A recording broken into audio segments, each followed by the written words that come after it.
Un roi, chapitre 12. Roboam se rendit à Sichem, car tout Israël était venu à Sichem pour le faire roi. Lorsque Jéroboam, fils de Nébat, eut des nouvelles, il était encore en Égypte, où il s'était enfui loin du roi Salomon, et c'était en Égypte qu'il demeurait. On l'envoya appeler. Alors Jéroboam et toute l'assemblée d'Israël vinrent à Roboam et lui parlèrent ainsi. Ton père a rendu notre joug dur. Toi maintenant, allège cette rude servitude et le joug pesant que nous a imposé ton père, et nous te servirons. Il leur dit, Allez, et revenez vers moi dans 3 jours. Et le peuple s'en alla. Le roi Roboam consulta les vieillards qui avaient été auprès de Salomon, son père, pendant sa vie, et il dit, Que conseillez-vous de répondre à ce peuple? Et voici ce qu'ils lui dirent. Si aujourd'hui tu rends service à ce peuple, si tu leur cèdes, et si tu leur réponds par des paroles bienveillantes, ils seront pour toujours tes serviteurs. Mais Roboam laissa le conseil que lui donnèrent les vieillards, et il consulta les jeunes gens qui avaient grandi avec lui et qui l'entouraient. Il leur dit, Que conseillez-vous de répondre à ce peuple qui me tient ce langage? Allège le joug que nous a imposé ton père. Et voici ce que lui dirent les jeunes gens qui avaient grandi avec lui. Tu parleras ainsi à ce peuple qui t'a tenu ce langage. Ton père a rendu notre joug pesant, et toi, allège-le nous. Tu leur parleras ainsi. Mon petit doigt est plus gros que les reins de mon père. Maintenant, mon père vous a chargé d'un joug pesant, et moi je vous le rendrai plus pesant. Mon père vous a châtié avec des fouets, et moi je vous châtierai avec des scorpions.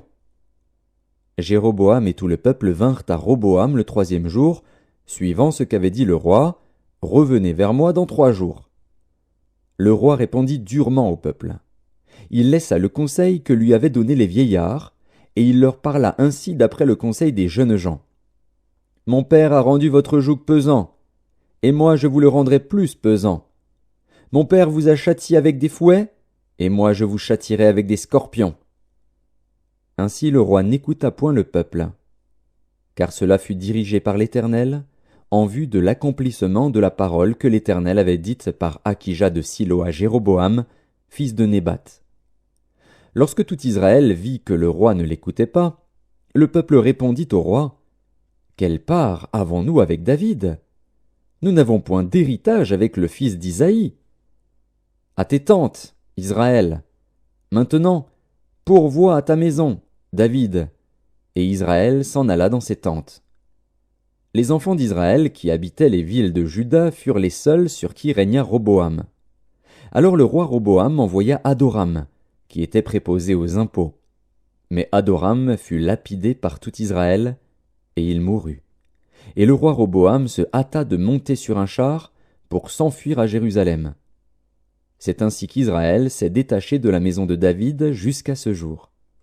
Tout Israël ayant appris que Jéroboam était de retour, ils l'envoyèrent appeler dans l'assemblée, et ils le firent roi sur tout Israël. La tribu de Juda fut la seule qui suivit la maison de David. Roboam, arrivé à Jérusalem, rassembla toute la maison de Juda et la tribu de Benjamin, 180 000 hommes d'élite propres à la guerre, pour qu'ils combattissent contre la maison d'Israël afin de la ramener sous la domination de Roboam, fils de Salomon. Mais la parole de Dieu fut ainsi adressée à Shemaéja, homme de Dieu. Parle à Roboam, fils de Salomon, roi de Juda, et à toute la maison de Juda et de Benjamin, et au reste du peuple. Et dis-leur, Ainsi parle l'Éternel. Ne montez point, et ne faites pas la guerre à vos frères, les enfants d'Israël.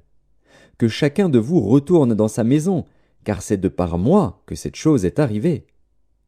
Ils obéirent à la parole de l'Éternel, et ils s'en retournèrent, selon la parole de l'Éternel. Jéroboam bâtit Sichem sur la montagne d'Éphraïm, et il y demeura. Puis il en sortit, et bâtit Pénuel. Jéroboam dit en son cœur, Le royaume pourrait bien maintenant retourner à la maison de David. Si ce peuple monte à Jérusalem pour faire des sacrifices dans la maison de l'Éternel, le cœur de ce peuple retournera à son Seigneur, à Roboam, roi de Juda, et ils me tueront et retourneront à Roboam, roi de Juda. Après s'être consultés, le roi fit 2 veaux d'or, et il dit au peuple: Assez longtemps vous êtes montés à Jérusalem. Israël, voici ton Dieu, qui t'a fait sortir du pays d'Égypte. Il plaça l'un de ses veaux à Béthel, et il mit l'autre à Dan. Ce fut là une occasion de péché. Le peuple alla devant l'un des veaux jusqu'à Dan.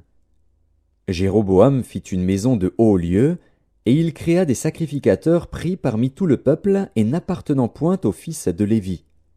Il établit une fête au 8e mois, le 15e jour du mois, comme la fête qui se célébrait en Juda, et il offrit des sacrifices sur l'autel. Voici ce qu'il fit à Béthel afin que l'on sacrifiât au veau qu'il avait fait.